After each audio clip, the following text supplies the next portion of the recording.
Bonjour, je vous souhaite la bienvenue dans ce groupe Guérir du diabète de type 2, les solutions naturelles. Pour ceux qui ne nous connaissent pas, je vais nous présenter rapidement. Nous sommes Ariane Monami et José Sanchez et nous sommes les administrateurs de ce groupe. Personnellement, je suis titulaire d'un doctorat en médecine, d'un diplôme de diététique médicale, d'un diplôme en alimentation, santé et micronutrition, d'un diplôme de neuronutrition et également d'un diplôme international en alimentation low carb et cétogène obtenu auprès de l'Université du Cap. Quant à José, il est coach sportif diplômé d'État, moniteur de judo, diplômé également en alimentation, santé et micronutrition. Il a été le directeur de plusieurs centres de remise en forme.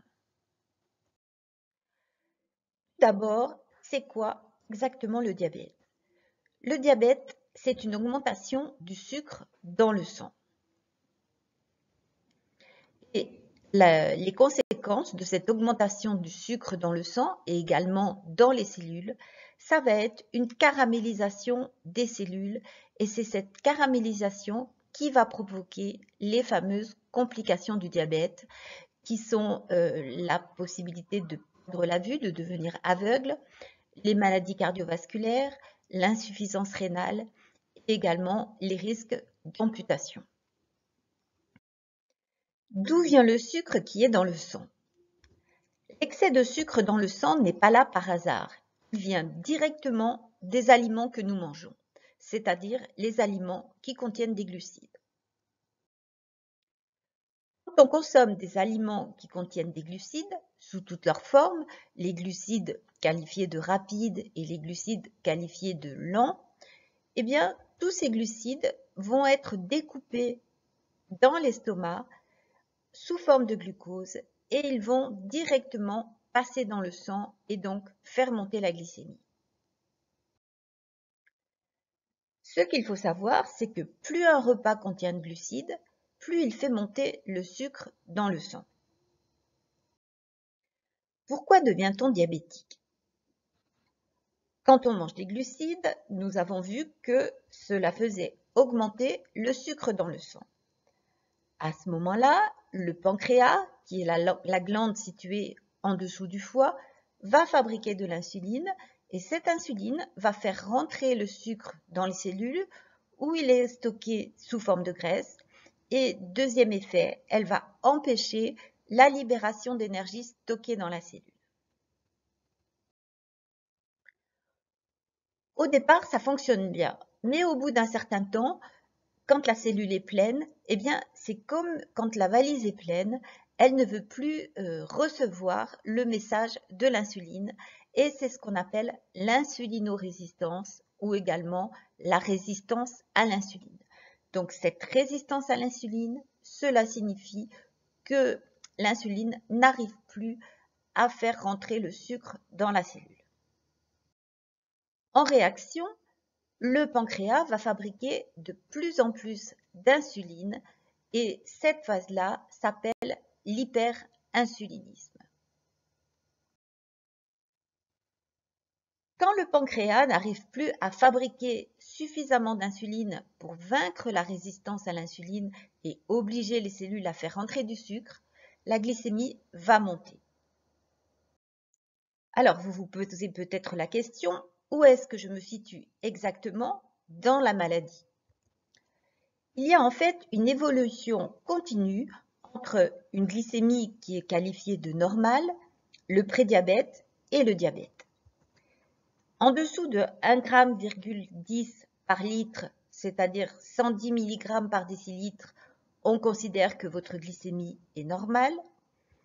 Entre 1,10 g et 1,26 g, on parle de prédiabète.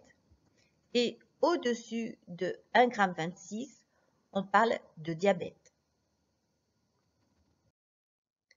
Bien entendu, le diabète n'apparaît pas en un jour. Il s'agit d'une évolution progressive.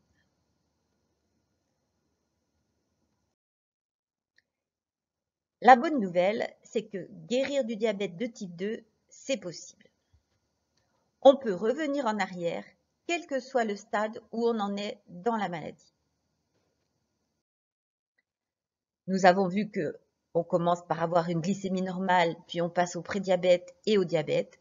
Eh bien, bonne nouvelle, on peut renverser la situation, passer du diabète au stade de prédiabète et revenir à une glycémie normale. Et c'est pour ça que l'on parle véritablement de renverser le diabète de type 2. De nombreuses études le prouvent. Nous vous indiquerons les références dans un article qui est à votre disposition et notamment une étude qui s'appelle l'étude Virta Health qui a été réalisée pendant 2 ans et déjà au bout d'1 an, 94% des personnes avaient pu réduire ou éliminer l'insuline quand ils étaient déjà obligés de prendre de l'insuline. 60% des patients avaient renversé leur diabète après 1 an, c'est-à-dire qu'ils ne prenaient plus aucun médicament. Et en moyenne, l'hémoglobine glyquée, l'HbA1c, avait baissé de 1,3%. Quelles sont les solutions naturelles à votre disposition? Quand on pense solutions naturelles, on pense souvent à la phytothérapie et aux compléments alimentaires. Alors bien sûr, on peut les utiliser tous les deux, mais ils ont une action un petit peu marginale. Par contre, les 2 moyens qui sont vraiment d'une efficacité remarquable, ce sont l'alimentation pauvre en glucides et l'activité physique. Alors, l'alimentation pauvre en glucides, nous avons vu tout à l'heure que les glucides étaient transformés directement dans l'estomac en sucre qui passe dans le sang. L'alimentation pauvre en glucides, c'est une alimentation dans laquelle on va éviter au maximum tous les aliments qui font monter la glycémie. Et on va les remplacer par de vrais aliments. Il ne s'agit pas de manger des aliments allégés ou des aliments en sachet. Il s'agit de manger de la viande, des œufs, du poisson, des légumes, des matières grasses, du fromage, des noix, de la crème, etc. Les avantages de cette alimentation, elle fait baisser la glycémie, même de manière importante. Elle permet de perdre du poids et des centimètres de tour de taille. On n'a absolument pas faim. On n'est pas fatigué. C'est une alimentation qui est savoureuse et c'est donc tout à fait tenable sur le long terme. En plus de cette alimentation, on va mettre en place une activité physique. Quel va être le rôle de cette activité physique? Elle va faire que pendant que l'on fait une activité physique, l'insuline va orienter le sucre, au lieu de l'orienter vers les cellules graisseuses qui sont des cellules de stockage, elle va l'orienter de manière préférentielle vers les muscles où ce sucre va être brûlé dans les mitochondries pour fabriquer de l'énergie. Quel type d'activité physique est préférable? Ce que nous conseillons, l'idéal, c'est de combiner différents types d'activités physiques.